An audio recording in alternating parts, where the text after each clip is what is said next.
Printmaking, one of our projects is a personal logo.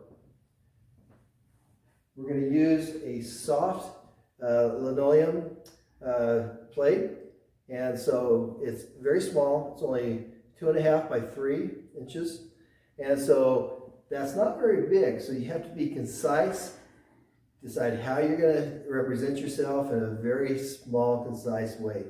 When you think about logos, you think of the double arches, the golden arches. That's McDonald's. You think of the sign for Chevrolet. Very simple. Nike has the little swoop. Well, one of the reasons that works for Nike is they've had millions and millions of dollars to promote themselves. Same with these other people. And so everybody recognizes their logo immediately. The winter school has gone through 3 different changes. We had a W that looked like, the tops of the W were peaks of mountains with little ski switches coming down. That was our first.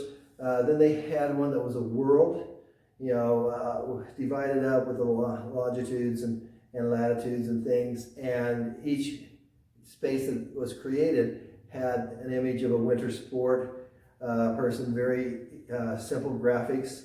Now you look at it, and it's simply a W with one of the W's having the hint of a mountain. Okay, so it's really nice to be simple. When they redesigned it this last time, one of the complaints that they had was that it was way too busy. And so they wanted something that was very, very simple.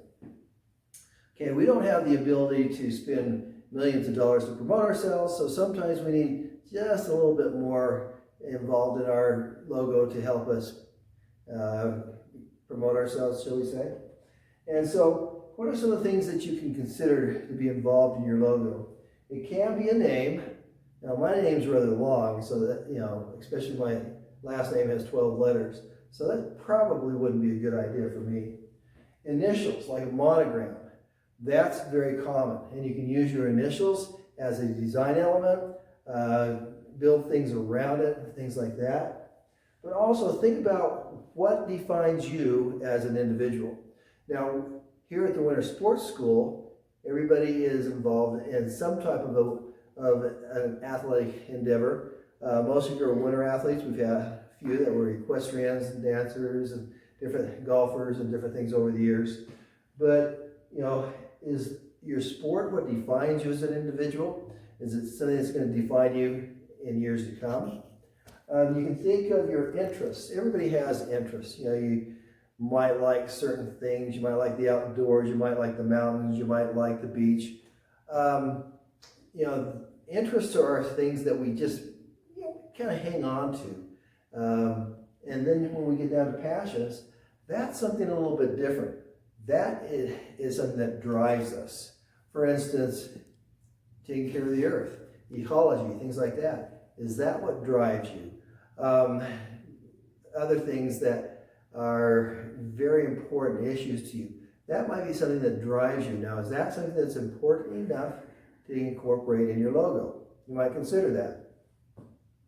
Heritage. I can remember one of our young ladies had, I can't remember if it was Scottish or Irish, a heritage, but so the background of her logo was a tartan plaid.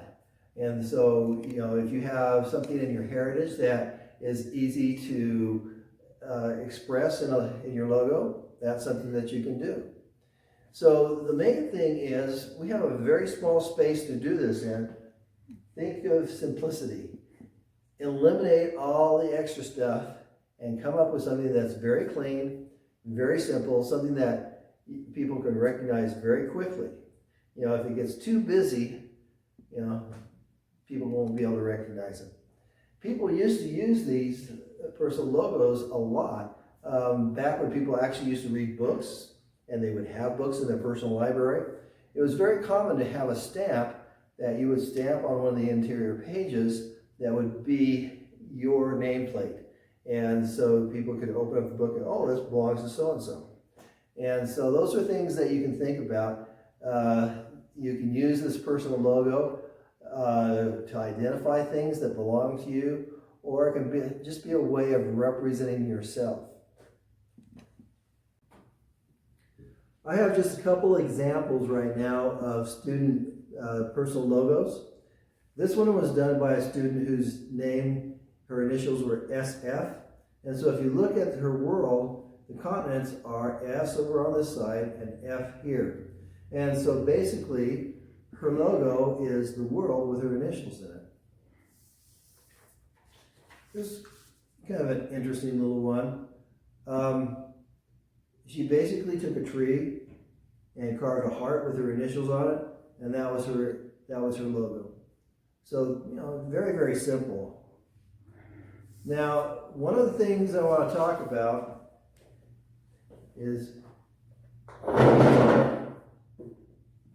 as you're doing these projects, you know, think about something that will endure as far as your logo, something that really speaks to you.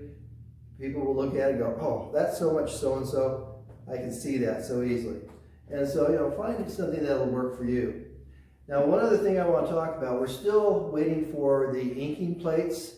There are J-hooks, or bench hooks, and inking plates. We're waiting for those to be delivered. That's what they kind of messed up on their order. So if you really, really have to print something that you just can't wait, you can roll the ink out on any really slick, smooth surface. Just realize it has to be something that can be cleaned off easily. A lot of printmakers use 1/4-inch plates of glass, and they sand off the edges with wet and dry sandpaper so they're no longer sharp. And that's what they use to roll out all their ink. The best thing to do is expect those plates to be here by this Thursday or Friday. And if they are, then we'll make sure they get out to you.